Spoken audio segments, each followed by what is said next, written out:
Hello बच्चों। देखो, मैं क्लास 11 की फिजिक्स पढ़ा रहा हूँ जिसमें चैप्टर 8 ही है। मतलब कि 8 ही है। मतलब उसका नाम है ठोस एवं तरल का यांत्रिक गुण।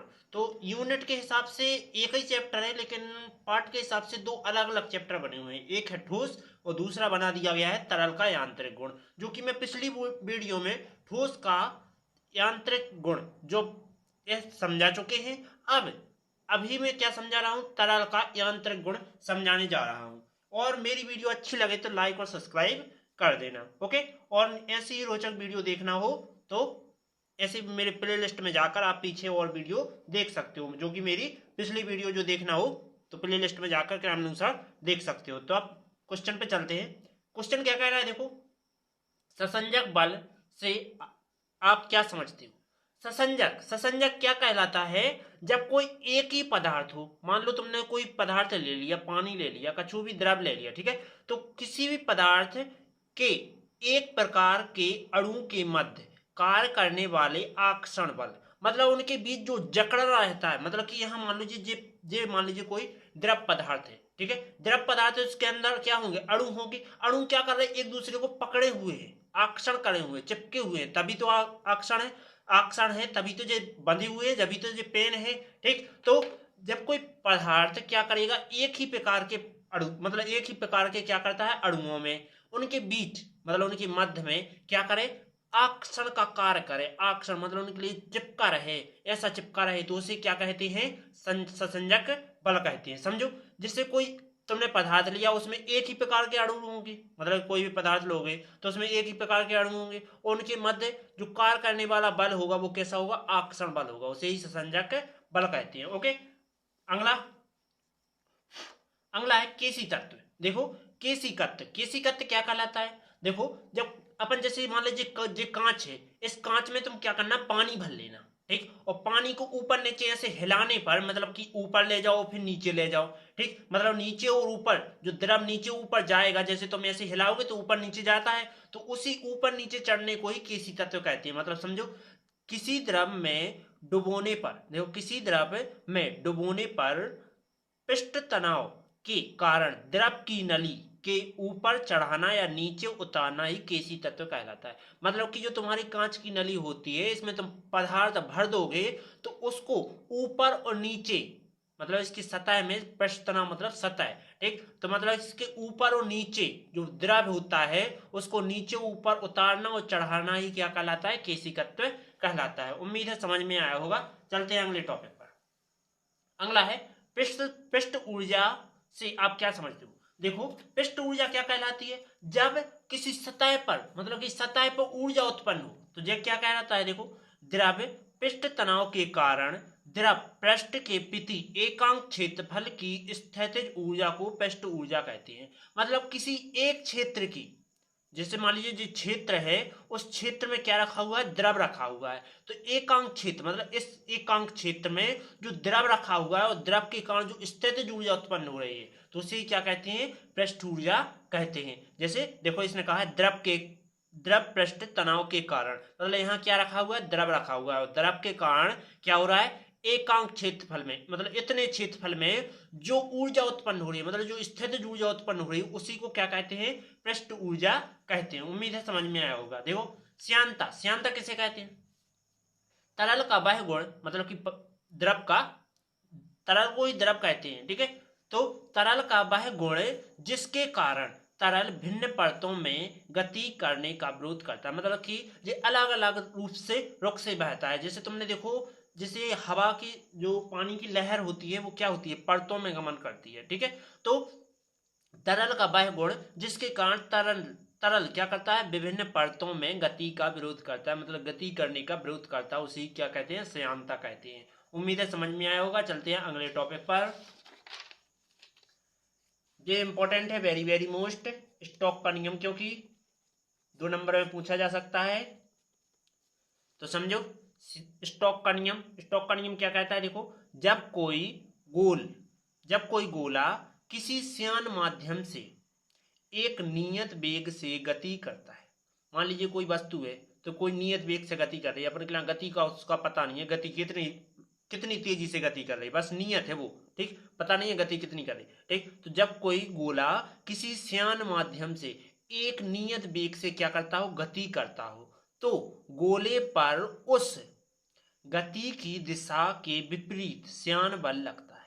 मतलब मान लीजिए जो गोला है, ठीक, यहाँ गोला है और इसमें क्या है, कोई गति कर रहा है इस साइड की ओर, ये मान लीजिए तुम्हारा इस साइड गति कर रहा है, ठीक, और गति करने के कारण इसमें क्या होता है, इसमें गति की दिशा के विपरीत एक श्यान बल लगता है। मतलब गति इस साइड कर रहा है तो इस साइड एक क्या लगेगा, विपरीत में तुम्हारा एक श्यान बल लगेगा। उसी श्यान बल लगता है जो गोले की त्रिज्या एवं गोले की चाल तथा उसकी माध्यम श्यानता पर निर्भर रहता है। मतलब कि जो गोले की त्रिज्या होगी, इसके गति करने की क्षमता होगी और इसकी जो त्रिज्या होगी, ठीक, और इसके मध्य में जो अणु होगी, श्यान होगा, तो उसी के पर क्या करता है, निर्भर करता है, ठीक। मेन चीज इसने क्या की, जब किसी गोला को क्या किया जाता है, श्यान माध्यम से एक नियत वेग से आगे की ओर गति कराई जाती है, तो इसके विपरीत एक श्यान बल कार्य करता है। मतलब श्यानता का बल कार्य करता है, श्यान बल कार्य करता है, तो जो क्या करता है, गोले की त्रिज्या, गोले के माध्यम और गोले की चाल पर क्या करता है, निर्भर करता है, ठीक। आगे, किसी बहते हुए द्रव में कौन कौन सी ऊर्जा होती है। मतलब कि जो मान लीजिए पानी बहता है तो पानी में कौन कौन सी ऊर्जा होती है, एक तो वो गति करता है, ठीक, लहर के माध्यम से गति करता है, एक तो वो स्थिर रहता है, तो स्थिर में अपना तापमान बनाए रखता है, पानी का भी कुछ ना कुछ तापमान होता है, सेल्सियस होता है, ठीक है। तो गतिज ऊर्जा और स्थितिज ऊर्जा और दाब ऊर्जा, ठीक, उस पर कोई दबाव भी होता है। अब नेक्स्ट इंपॉर्टेंट है, तरल दाब के लिए पास्कल का नियम लिखो। ये तरल दाब के लिए मतलब कि किसी मान लीजिए तुमने गुब्बारा लिया, गुब्बारा में पानी भर दिया, ठीक, तो वो क्या हो जाएगा, उस पर तुम पानी, जहां गुब्बारे पर पानी भरा हो, पानी को तुमने ऐसा दबा दिया, मतलब गुब्बारे को ऐसा दबा दिया, तो उस पर क्या होगा, दबाव लगता है, दबाव मतलब कि दाबना, ठीक। तो तरल दाब के लिए पास्कल का नियम लिखो। देखो, यदि किसी घिरे हुए तरल को बाहर से दाब लगाया जाए, मान लीजिए तुमने कुछ किसी गुब्बारे में तुमने पानी भर लिया, उसको दबा दिया, इस प्रकार से दबा दिया, ठीक, तो वो क्या करेगा, सभी दिशाओं में जिस साइड उसकी इच्छा होगी उस साइड वो गमन करेगा। तो देखो, यह दाब की सभी दिशाओं में समान बिना किसी कमी के उतना ही निश्चित हो जाता है, मतलब कि संचरित हो जाता है। देखो, जैसे मान लीजिए तुम्हारा इतना यहाँ है, ठीक, तो जी क्या करेगा, अपन ऐसा कर देंगे तो जी ना या बाहर किसी भी साइट क्या कर लेगा, उसी आकार को ग्रहण कर लेगा, उसी का आकार को बाहर निकल जाएगा, ठीक। जैसे यहाँ तुम्हारा पानी भरा है, तुमने यहाँ दबा दिया, तो जी ना निकल जाएगा या फिर ना निकल जाएगा या ना निकल जाएगा, मतलब कि वो संचरित हो जाएगा, किसी भी दिशा में संचरित हो सकता है। तो यदि किसी घिरे हुए तरल को, मतलब कि जो द्रव होता है, कोई बाहर से तुम क्या किया जाए, दबाव दिया जाए, दाब दिया जाए, ठीक, तो वो क्या करेगा, सभी दिशाओं में समान बिना किसी कमी के, मतलब उसमें कोई कमी घटना नहीं घटेगी, ठीक, उतना ही संचरित हो जाएगा। मतलब कि वहां का मान लीजिए यहाँ आकार तुमने लिया और यहाँ तुमने जो दबा दिया, यहाँ ऐसा दबाया, तो ये नीचे की ओर बढ़ जाएगा या फिर ना बढ़ जाएगा, कुछ ना कुछ तो होगा, ठीक। तो ये उतना ही आकार ना बढ़ा लेगा, ठीक है। उम्मीद है समझ में आया होगा। चलते हैं थर्ड पेज पर।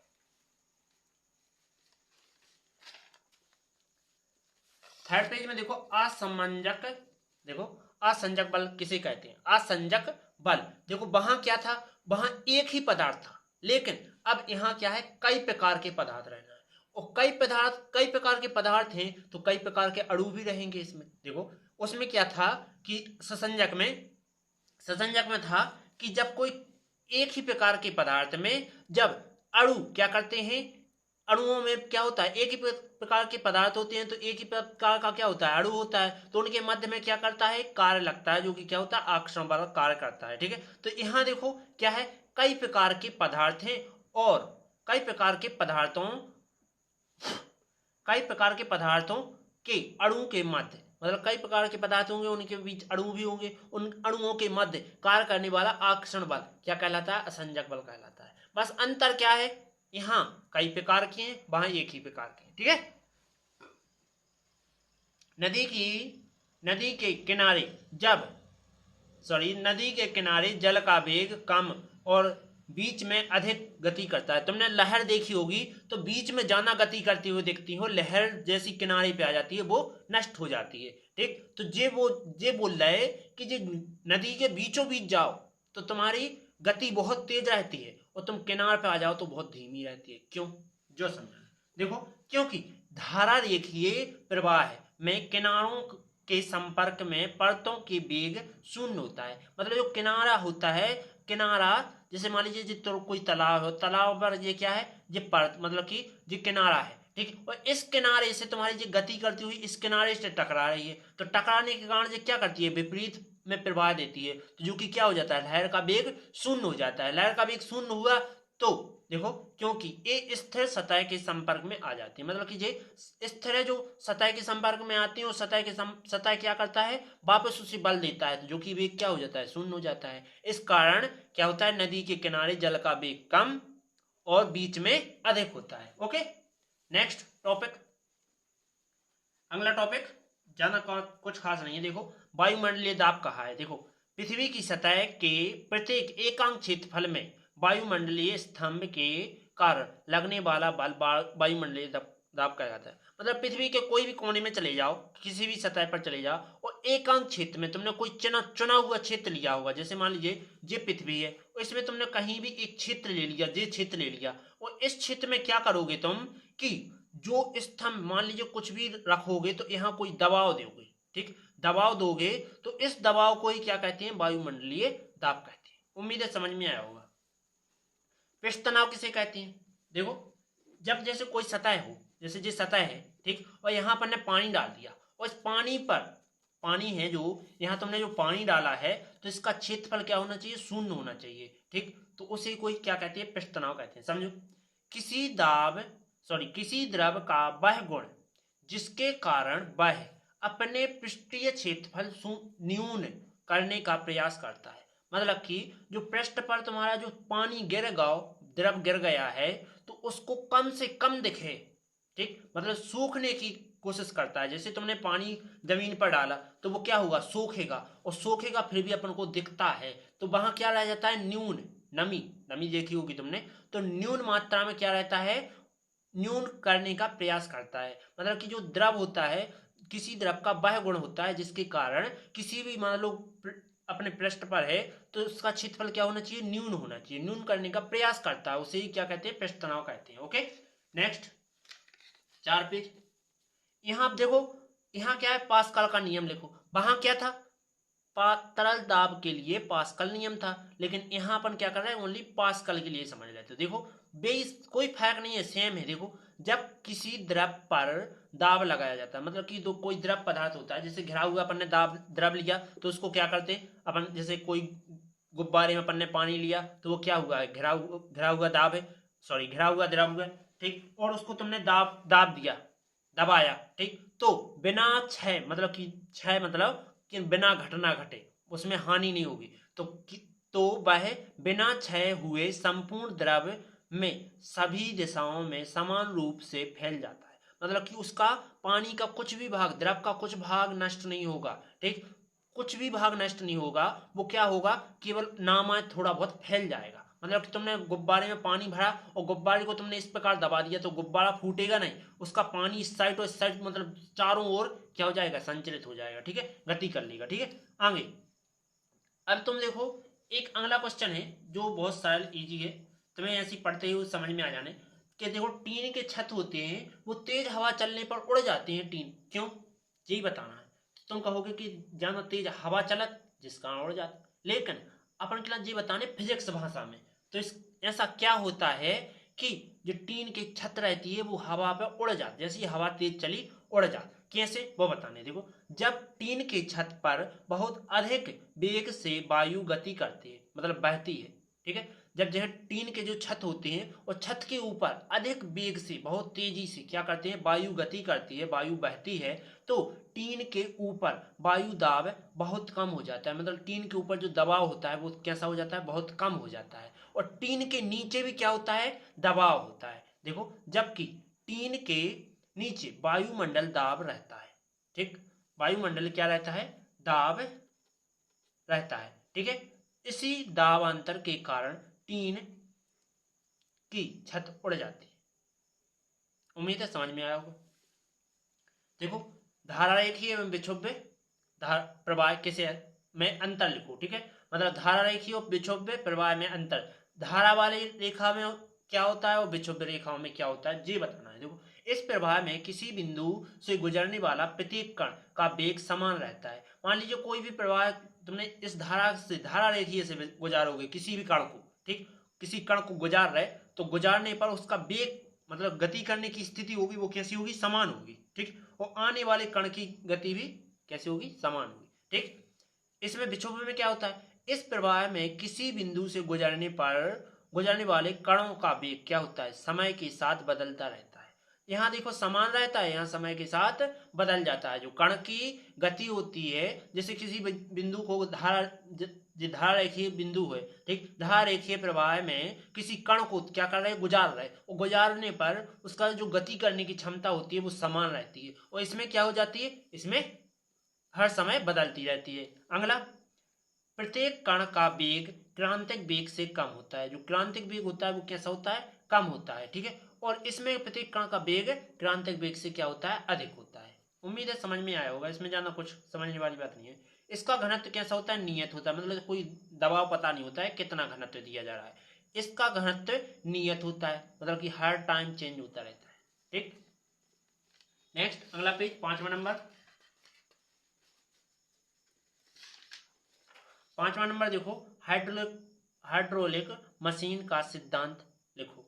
तो देखो पहली बात, तुम्हें हाइड्रोलिक प्रेस का जो हाइड्रोलिक मशीन होती है वो तुम्हें समझ में आनी चाहिए। हाइड्रोलिक मशीन क्या होती है कि अपन किसी भी चीज को दबाते हैं तो प्रेस करते हैं तो वो कैसे, पहली बात वो कार्य कैसे करती है। जैसे जो ट्रॉली में हाइड्रोलिक लगा रहता है वो कैसे कार्य करता है वो बताना है। वो किसके माध्यम से करता है, ऑयल के माध्यम से। लेकिन ऑयल के माध्यम से तुमने देखा होगा कि उसमें कुछ पाइप टाइप के, बेलन टाइप के कुछ लगी रहती हैं, 2-3 लगी रहती हैं। तुम चाहो तो जो हाइड्रोलिक प्रेस जैसे डंपर में होता है हाइड्रोलिक मशीन, और ट्राली में होती है, वैसी भी लगी रहती हैं जो लोहे को सीधा वगैरह करती हैं, ठीक है। तो उसके तुम्हें चित्र वगैरह कुछ इस प्रकार का होता है उसका चित्र।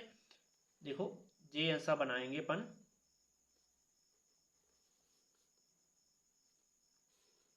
तो उसका चित्र कुछ इस प्रकार का होता है, जाना कुछ कठिन नहीं होता है, तो मैंने इसलिए बनाया नहीं है उसका।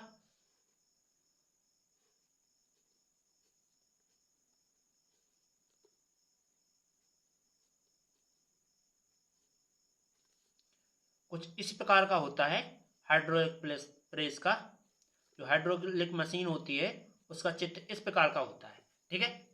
जिसमें जे एक्स है और जे वाई है, जे P1 दाब दिया जाता है, जे P2 दाब दिया जाता है, ठीक है, इस प्रकार से, ठीक। यहाँ जो बल लगेगा, जो यहाँ नीचे की ओर बल लग रहा है वो क्या होगा, F1 होगा, और यहाँ नीचे की ओर F2 होगा, ठीक। तो जाना कुछ फर्क नहीं, देखो हम समझा रहे हैं। हाइड्रोलिक मशीन प्रदर्शित है, जैसे जो अपन ने अभी बना ली, ये क्या हाइड्रोलिक मशीन है। तो इसमें देखो, जिसमें एक्स व वाई दो बेलन है, एक बेलन जे है और एक बेलन जे है, ठीक है। इसके बाद जो क्षैतिज नली टी से जुड़े रहती है, मतलब जो देखो यहाँ क्षैतिज में एक जे T1 और यहाँ क्या है T2 है, जो T1 और T2 क्षैतिज नली में जुड़े हुए हैं, ठीक है। क्या करते हैं फिर, देखो बेलन में वायुरुद्ध पिस्टन P1 व P2 लगे होते हैं। देखो वायुरुद्ध P1 और P2 जो क्या है, पिस्टन है, ठीक है, जिसके कारण दबाव दिया जाता है, ठीक है। तो तथा बेलन में द्रव भरा हुआ होता है। जो बेलन होते हैं जे बेलन, तो इन बेलनों में क्या होता है, द्रव भरा रहता है, ठीक है। आगे माना कि अनुप्रस्थ क्षेत्रफल A1 और A2 है, मतलब कि इसका क्षेत्रफल, जी बेलन का जो क्षेत्रफल है जो क्या है, A1 है, और इसका क्षेत्रफल क्या होगा, A2 होगा, ठीक। इसके बाद आगे, तब प्रथम पिस्टन P1 के कारण लगाया गया बल क्या होगा, F1 है, तो P1 पर दाब, P1 बराबर क्या होगा, F1 बटे A1, और P2 पर लगाया गया बल F2 होगा, तो P2 पर दाब F2 बटे A2। तो ये दोनों आपस में दाब क्या है, बराबर है, क्योंकि यहाँ दो हाइड्रोलिक मशीनें ली गई हैं, जो कि एक यहाँ दाब दिया जा रहा है, एक यहाँ से दबाव दिया जा रहा है, ठीक। तो ये दोनों क्या होंगी, बराबर होंगी, जिसमें अपन P1 देखो P1 पर दाब और P2 पर दाब जो कि बराबर है, P1 का दाब मान रख दिया और P2 का मान का दाब रख दिया, तेरे गुणा कर दिया तो A2 यहाँ पहुंचा दिया, जी आ गया, बस यही आंसर।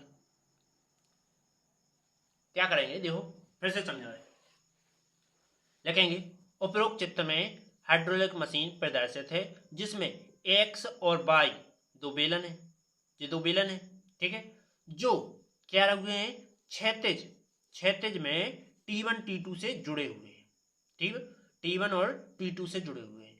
इस बेलन में क्या हुआ रखा हुआ है, इसमें बेलन में एक पिस्टन P1 और दूसरा पिस्टन P2 है, ठीक, और इन बेलनों में कुछ द्रव भरा हुआ है, इस बेलन में क्या भरा हुआ है, द्रव भरा हुआ है, ठीक, द्रव भरा हुआ है।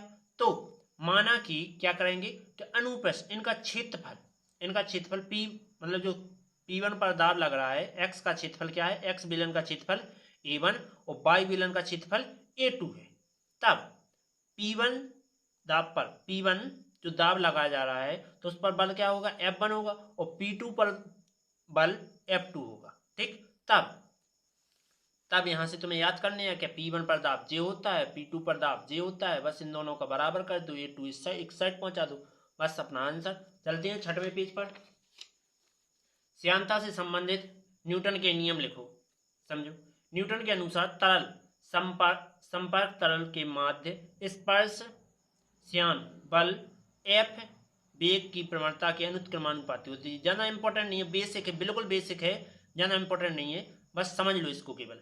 न्यूटन के अनुसार जो तरल पदार्थ होता है उसके संपर्क परतें होती हैं, गमन करने की कुछ आकार मतलब की स्थिति तो होती है, तो स्पर्शीय श्यान F है, जो श्यान बल लगता है वो F वेग की प्रवणता के अनुत्क्रमानुपाती होती है। तो पहली कंडीशन ये कह रहा है कि जो तरल पदार्थ होता है वो श्यान बल के क्या होता है, श्यान बल के वेग के प्रवणता के अनुत्क्रमानुपाती। मेन चीज यहाँ से स्टार्ट है यहाँ खत्म है, जो कि F अनुत्क्रमानुपाती dV/dx, ओके। लेकिन श्यान बल क्षेत्रफल के अनुत्क्रमानुपाती होती है, मतलब कि यहाँ क्षेत्रफल भी होगा, तो यहाँ A लगा दिया, तो दोनों की क्या कर देंगे तुलना, तो F है तो F बराबर लिख सकते हैं A dV/dx, ये लिख दिया। इसके बाद अपन जो यहाँ जो समानुपाती चिन्ह हटाएंगे, अनुत्क्रमानुपाती चिन्ह हटाएंगे तो क्या लगेगा, बराबर लगेगा। और जो ईंटा क्या है, इसको ईंटा पढ़ते हैं, एन प्रकार का बनाया जाए और इस प्रकार से कर दिया जाए तो इसको क्या कहते हैं, ईंटा कहते हैं, ठीक है, ईटा, ठीक है। तो ईटा माइनस और ईटा क्या है, नेतांक है, ठीक है। आगे अगला क्वेश्चन क्या कह रहा है, क्रांतिक चाल किसे कहते हैं। अपन ने एक क्वेश्चन पढ़ा था जो धारा रेखीय प्रवाह और विक्षोभ प्रवाह में ये पढ़ा था कि धारा रेखीय प्रवाह का क्रांतिक वेग कम होता है और इसका अधिक होता है, पढ़ा था। तो इसमें अपन ये समझ लेते हैं क्रांतिक चाल क्या कहलाता है। देखो श्यान तरल का प्रवाह की वह अधिकतम चाल जब तक प्रवाह धारा रेखीय रहता है क्रांतिक वेग कहलाता है या क्रांतिक चाल कहलाता है। समझो यह जो श्यान तरल वेग होता है, श्यान तरल का जो जैसे मान लीजिए तुम तो द्रव समझो, ठीक, द्रव का प्रवाह है जब अधिक चाल से मतलब बहुत तेजी से गति करता है तो उसमें धारा रेखीय रहती है, धारा रहती है उसमें, बहुत तेजी से प्रवाह करता है तो धारा का रेखीय बन जाता है, मतलब कि वहां गड्ढे टाइप के बन जाते हैं, उसे ही क्या कहते हैं, क्रांतिक चाल वेग कहते हैं, मतलब कि बहुत तेजी से गति करने लगता है, ठीक है। जब जब जब कोई तरल ज्यादा तेजी से गति करने लगे तो वहां क्या होने लगता है, धारा का प्रवाह होने लगता है, धारा रेखीय होने लगता है, उसे ही क्या कहते हैं, क्रांतिक वेग या क्रांतिक चाल कहते हैं, ओके। 7वां पेज, सीमांत वेग इंपॉर्टेंट है, वेरी वेरी, और 100% भी आएगा पेपर में ये तो। सीमांत वेग देखो अनंत विस्तार के श्यान द्रव में ऊर्ध्वाधर गिर रही गोलाकार वस्तु के नियत वेग को क्या कहते हैं, सीमांत या श्यान वेग कहते हैं, सॉरी अंत्य वेग कहते हैं। समझो जो अनंत दूरी से मतलब कि अनंत विस्तार से श्यान द्रव में ऊर्ध्वाधर में गिर रहा हो, मतलब ऊपर से नीचे की ओर गोलाकार वस्तु पर गिर रहा हो तो उस पर वेग क्या होता है, नियत होता है, उसी वेग को क्या कहते हैं, सीमांत वेग कहते हैं। बर्नौली की प्रमेय वेरी वेरी मोस्ट और 100% है, देखो ये पेपर में आएगी ही तुम्हारी, ठीक।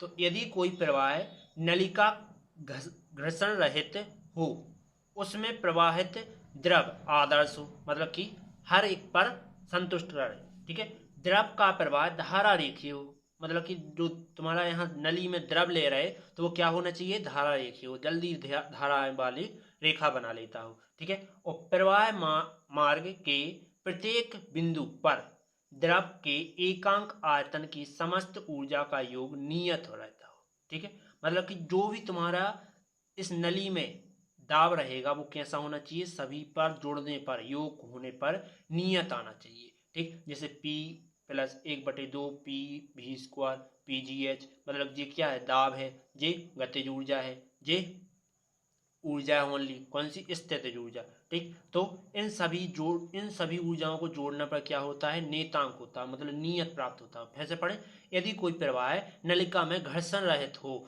और उसमें धारा का प्रवाह कैसा हो, आदर्श हो, जैसे जो प्रवाह द्रव होगा वो क्या होना चाहिए, आदर्श होना चाहिए, और द्रव का जो प्रवाह है वो क्या होना चाहिए, धारेखीय हो, तो मार्ग के प्रत्येक बिंदु पर द्रव एकांक आयतन में समस्त ऊर्जा का योग, मतलब जो समस्त जो ऊर्जाएं हैं उसका योग क्या होता है, नियत होता है। उम्मीद है समझ में आया होगा, यदि समझ में आया हो तो वीडियो को लाइक और सब्सक्राइब कर दीजिए और अपने दोस्तों में भी शेयर कीजिए। ओके, चलते हैं अगले वीडियो पर, और ऐसी पुरानी वीडियो देखना हो तो मेरे प्लेलिस्ट में जाके आप देख सकते हो, मैंने क्रम अनुसार मेरी पूरी वीडियो डली हुई है। ओके।